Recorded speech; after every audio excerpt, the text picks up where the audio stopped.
Right breaking ని చూస్తున్నాం. పాప వినాశనం డ్యాంలో బోటింగ్ వివాదంపై అటవీ శాఖ వివరణ ఇచ్చింది. పాప వినాశనం డ్యాము పరిసరాల్లో చట్ట వ్యతిరేక కార్యకలాపాలు జరుగుతున్నట్లు తమకు సమాచారం అందినట్లుగా అటవీ శాఖ అధికారులు తెలిపారు. ఈ నేపథ్యంలోనే డ్యాము పరిసరాలు తనిఖీలు చేసేందుకు పడవలను వినియోగించామన్నారు అధికారులు. తనిఖీల అనంతరం పడవలను వెనక్కి తీసుకురావడం జరిగిందని క్లారిటీ ఇచ్చారు. పాప వినాశనంలో బోటింగ్ కోసం ట్రయల్ రన్ అంటూ నిన్న జోరుగా ప్రచారం జరిగింది. దీంతో బోటింగ్పై శ్రీవారి భక్తులు అభ్యంతరం తెలిపారు. ఇప్పుడు తాజాగా బోటింగ్ ప్రచారాన్ని అటవీ శాఖ అధికారులు ఖండించారు.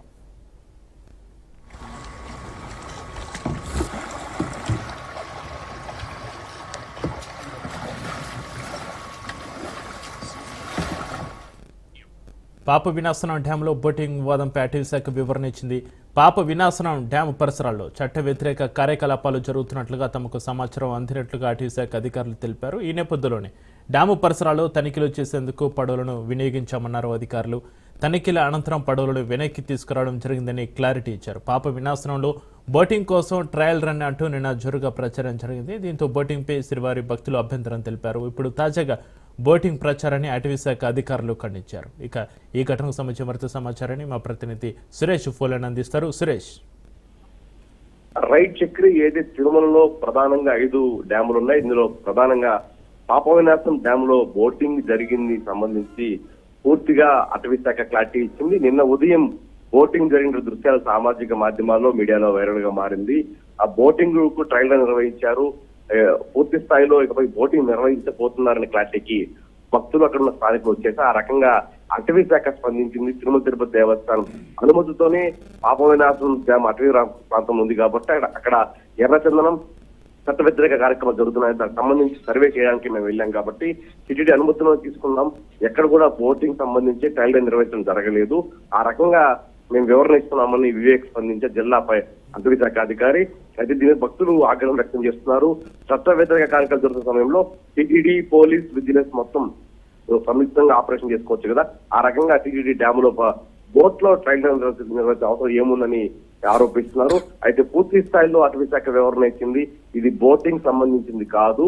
పూర్తిగా చట్ట వ్యతిరేక కార్యక్రమాలు జరుగుతున్న తరుణంలో అక్కడికి వెళ్ళలేని మార్గాలు లేదు కాబట్టి, కాలినడకన వెళ్లే మార్గం లేదు కాబట్టి బోటుగా అక్కడికి చేరుకోవాల్సి వస్తుంది కాబట్టి ఆ రకంగా వివరణ ఇచ్చే ప్రయత్నం అటవీ శాఖ చేసింది. ఎక్కడ కూడా బోటింగ్ ట్రయల్ నిర్వహించలేదు. పూర్తిగా భక్తుల మనోభావాలతో ముడిపడాల్సాం కాబట్టి మేము చట్ట వ్యతిరేక కార్యక్రమాలు జరుగుతున్న సమయంలో ఎక్కడ అందుబాటులో జరుగుతుందో అక్కడ వెళ్లేందుకే బోటింగ్ నిర్వహించాలని మాత్రమే జిల్లా అధికారి వివేక్ స్పష్టం వ్యక్తం చేశారు. అయితే భక్తులు ఆగ్రహం వ్యక్తం చేస్తున్నారు. భక్తుల దాహార్తి తీసి తిరుమల పాపరాజు డ్యామ్ లో నిన్న 5 మంది బోటింగ్ నిర్వహించడంపై ఆగ్రహం వ్యక్తం చేస్తూ ఆ రకంగా టీటీడీ కూడా స్పందించాల్సి ఉంది. టీటీడీ కూడా నిన్న వివరణ ఇచ్చినప్పటికీ దీని మీద పూర్తి స్థాయిలో విచారణ జరగాల్సింది భక్తులు డిమాండ్ చేశారు. Chakri, right, thank you Suresh.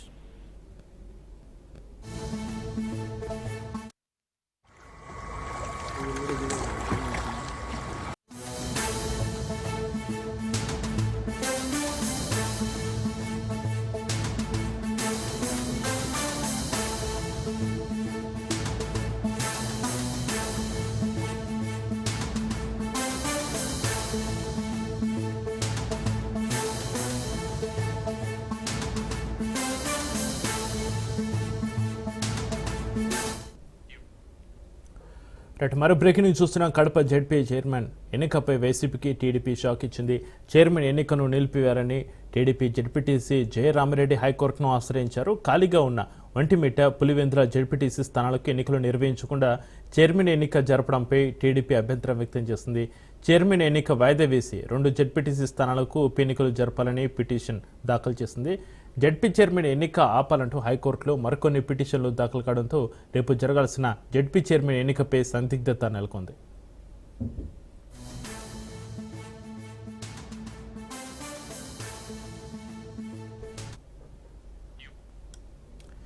Kadapa ZP chairman ఎన్నికపై వైసీపీకి టీడీపీ షాక్కి సంబంధించి మరింత సమాచారాన్ని మా ప్రతినిధి సుదర్శన్ ఫోలెన్ అందిస్తారు. సుదర్శన్, మేము పోటీకి దూరంగా ఉంటూమని చెప్తూనే టీడీపీ తనకున్నటువంటి ఒకే ఒక జెడ్పీటీసీ ద్వారా బ్రేక్ వేసే ప్రయత్నం చేసింది. చైర్మన్ ఎన్నికకు సంబంధించి రేపు కడప జెడ్పీ చైర్మన్ ఎన్నిక జరగబోతుంది. ఇప్పటికే రాష్ట్ర ఎన్నికల కమిషన్ నోటిఫికేషన్ ఇచ్చింది. అయితే నిన్న ఒక జెడ్పీటీసీ టీడీపీ తరఫున గతంలో గెలిచాడు. ఆయన బద్వేల్ నియోజకవర్గం గోపువరం జెడ్పీటీసీ జయరామిరెడ్డి. ఆయన హైకోర్టును ఆశ్రయించారు. ఏవైతే 2 పులివెందుల ఒంటిమిట్ట జెడ్పీటీసీ స్థానాలు ఖాళీగా ఉన్నాయి, వాటికి ఉప ఎన్నికలు జరిపిన తర్వాతనే జెడ్పీ చైర్మన్ ఎన్నిక జరపాలి, తద్వారా తనకు పోటీ చేసే అవకాశం వస్తున్నట్టు కూడా ఆయన పేర్కొంటూ పిటిషన్ వేశారు. కాబట్టి ముందున్నటువంటి ఖాళీ అయినటువంటి 2 జెడ్పీటీసీ స్థానాలకు ఎన్నికలు జరిపినాక జెడ్పీ చైర్మన్ ఎన్నిక జరపాలంటూ పిటిషన్ వేశారు. ఆయనతో పాటు మరి 2-3 పిటిషన్లు కూడా దాఖలైనట్టుగా తెలుస్తుంది. వాటిపై ఈ రోజు హైకోర్టులో విచారణ జరిగే అవకాశం కనిపిస్తోంది. హైకోర్టు ఆదేశాల మేరకు ఎన్నికలు జరుగుతాయా లేకపోతే వాయిదా పడతాయా అన్న ఒక సందిగ్ధత అయితే నెలకొని ఉంది. ఇప్పటికే వైసీపీ మాత్రం ఎన్నికలకు సంబంధించి సమాయత్తమైంది. వాళ్ళ పార్టీకి చెందినటువంటి జెడ్పీటీసీలందరినీ కూడా హైదరాబాద్ కు తరలించి అక్కడ క్యాంపు కూడా నిర్వహిస్తున్నారు. వాళ్ళందరికీ తలా 20 లక్షల రూపాయలు అమౌంట్ కూడా అరేంజ్ చేస్తామని హామీ ఇచ్చిన నేపథ్యంలో పూర్తిగా వీళ్ళు జెడ్పీటీసీలకు సంబంధించి ఖర్చు పెట్టుకొని క్యాంపు నిర్వహణ అంతా అయిన తర్వాత ఒక్కరోజు ముందు టీడీపీ జెడ్పీటీసీ సభ్యుడు కోర్టును ఆశ్రయించడంతో టీడీపీ వైసీపీకి గట్టి జలక్కిచ్చిందని చెప్పవచ్చు. అయితే ఇప్పుడు కోర్టు ఆదేశాల ప్రకారమే ఎన్నికలు జరిగే అవకాశాలు ఉన్నాయి. కోర్టు ఎన్నికలు ఆపమని స్టే ఇస్తుందా లేకంటే కొనసాగించుకోమని ఇస్తుందా అనేది ఈరోజు తేలుతుంది. ఈ జెడ్పీ చైర్మన్ ఎన్నికకు సంబంధించి హైకోర్టులో వేసిన అన్ని పిటిషన్ల పైన ఈ రోజు విచారణకు వచ్చే అవకాశాలు ఉన్నాయి. దానిని బట్టే రేపు ఎన్నిక జరుగుతుందా లేదా అనేది తేలబోతుంది. Right, thank you Sudarshan Reddy.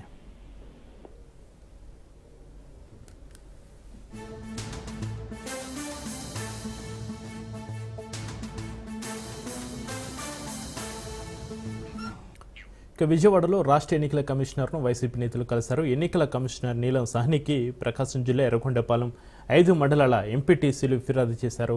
MLA చంద్రశేఖర్తో కలిసి ఎంపీటీసీలు ఎన్నికల కమిషనర్కు వినతి పత్రం అందజేశారు. రేపు జరగనున్న ఎంపీపీ, వైస్ ఎంపీపీ ఎన్నికలు సజావుగా సాగేలా చర్యలు తీసుకోవాలని వైసీపీ నేతలు కోరారు. ఎంపీపీ ఎన్నికల్లో భాగంగా కూటమి ప్రభుత్వం కుట్రలు పన్నుతుందని ఎమ్మెల్యే చంద్రశేఖర్ ఆరోపించారు.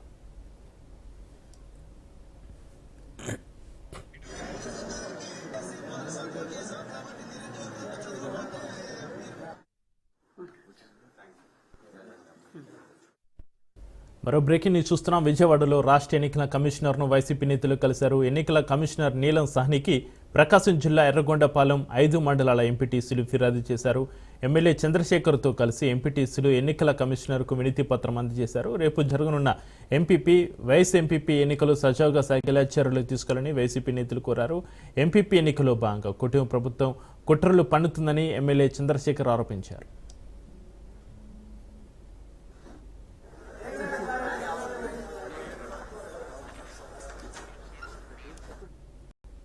తనపై నమోదైన కేసులపై కాకాని గోవర్ధన్ స్పందించారు. ఇప్పటి వరకు 7 కేసులు నమోదయ్యాయి అన్నారు. కూటమి అధికారంలోకి వచ్చిన తర్వాత రోజు నుంచే గలం వీపుతున్నానని, కేసులకు భయపడే ప్రసక్తి లేదన్నారు. హామీలు అమలు చేయాలని కోరితే కేసు పెట్టారని ఆరోపించారు.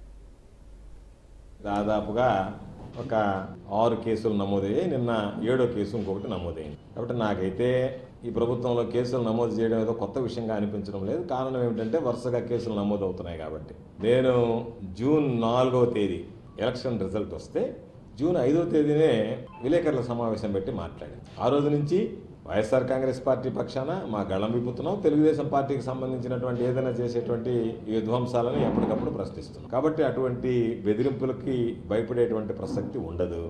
ఆ కేసులో నా పాత్ర ఏందో తెలుసా? పోలీసు వాళ్ళు కనపరిచింది. నాకు సంబంధించినటువంటి నా అనుచరులు చెప్పారంట వాళ్ళతో. ఏమని? గోవర్ధన్ రెడ్డి అన్ని చూసుకుంటాడు, మీరు మైనింగ్ చేస్తేనని. నేను చెప్పలే, నాతో కాంట్రాక్ట్ లేదు కదా. కాబట్టి నేను చెప్పాను అని అంటే సాక్ష్యం ఉండదు, ఆధారం ఉండదు. అందుకని నా అనుచరుడు అంటే దారిని పోయేవాడు ఎవడన్నా పోయి గోవర్ధన్ రెడ్డి పని చెప్పాడని చెప్తే వాళ్ళ మీద కేసు నమోదు చేయడానికి సిద్ధపడుతున్నారు. ఎక్కడైనా ఒక సాక్ష్యమో, ఒక ఆధారమో, వాళ్ళ ముఖం నాకు చూడడమో, లేదా వాళ్ళకి సంబంధించినటువంటి ఫోన్ కాంటాక్ట్స్ సమస్తం జల్లెడ పెట్టారు. ఒకవేళ మహా అంటే మమ్మల్ని ఏదన్నా 4 రోజులు అరెస్ట్ చేయడానికి ఇప్పుడు పాపం పోసాని కృష్ణమురళిని, మిగతా వాళ్ళందరినీ, వంశీని, వాళ్ళని ఏదో ఒక కేసు మీద పెట్టి ఆ కేసు మీద ఈ కేసు మీద పెట్టినట్టుగా రకరకాలైనటువంటి ఇబ్బందులు పెట్టాలని ఆలోచన చేస్తారేమో. ఆ ఉడత బెదిరింపులకు భయపడేటువంటి పిరికి వాళ్ళు ఎవరు లేరు. పాలకులు మారినా ప్రజల జీవితాలు మారడం లేదు. సంక్షేమ పథకాలు ఎన్ని వచ్చినా గిరిపుత్రుల పల్లెల పొలిమేర చేరడం లేదు. గుక్కడి నీటి కోసం నానా అవస్థలు పడాల్సిన పరిస్థితి. తాగేందుకు నీరు లేక ఎండిన గొంతులు, ఆకలి దప్పికలతో అడవుల్లో రాళ్ల మధ్య చెలములు కట్టి గొంతును తడుపుకుంటూ జీవిస్తున్నారు.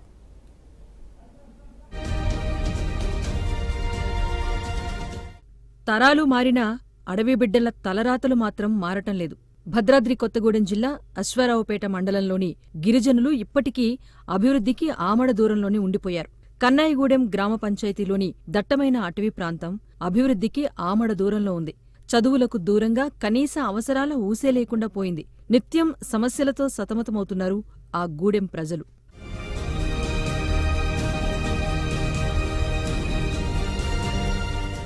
రేగళ్ల గుంపు అనే గిరిజన గూడెంలో మొత్తం 45 కుటుంబాలున్నాయి. గూడెంలో 176 మంది గిరిజనులుండగా తాగేందుకు నీటి సౌకర్యం కూడా లేదు. ఇక విద్య, వైద్యం గురించి చెప్పనక్కర్లేదు. ఈ గూడెంలోని గిరిజనులు సుమారు 4 కిలోమీటర్లు వాగులు, కాలువలు, గుట్టలు దాటుకుంటూ మంచినీటిని తెచ్చుకుంటూ గొంతు తడుపుకుంటూ జీవనాన్ని సాగిస్తున్నారు.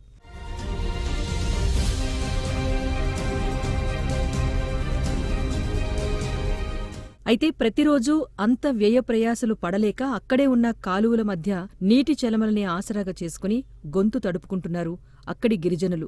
విధిగా కాలువల్లో నీరు తాగుతూ ఉండటంతో ఇక్కడి గిరిజనులు తరచూ అనారోగ్యాల పాలవుతున్నారు. కలుషిత నీటిని సేవించి పిల్లలు, పెద్దలు, మహిళలు, వృద్ధులు వాంతులు, విరేచనాలు, మలేరియా, టైఫాయిడ్ లాంటి రోగాల బారిన పడుతున్నారు. గత ఏడాదిన్నర కాలంలో దాదాపు 9 మంది ఏడాదిలోపు వయసున్న చిన్నారులు సరైన పోషకాలు అందక వివిధ కారణాల వల్ల మరణించారు. అంటే ఇక్కడి గిరిజనులు ఎంతటి దుర్భర జీవితాన్ని గడుపుతున్నారో అర్థం చేసుకోవచ్చు.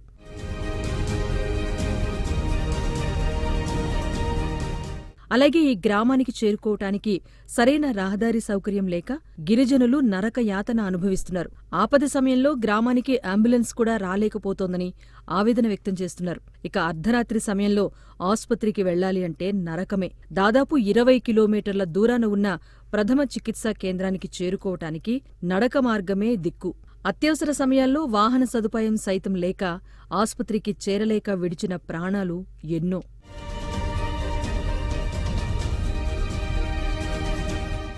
ఎన్నిసార్లు అధికారులకు తమ గోడు విన్నవించినా ప్రభుత్వం స్పందించటం లేదని గిరిజనులు ఆగ్రహం వ్యక్తం చేస్తున్నారు. ఇప్పటికైనా అధికారులు స్పందించి తమకు తాగునీరు అందించాలని కోరుతున్నారు. ప్రభుత్వాలు తమను ఓటు బ్యాంకులా కాకుండా తమ అవసరాలు సైతం తీర్చే ప్రాణదాతలా ఉండాలి అని వేడుకుంటున్నారు.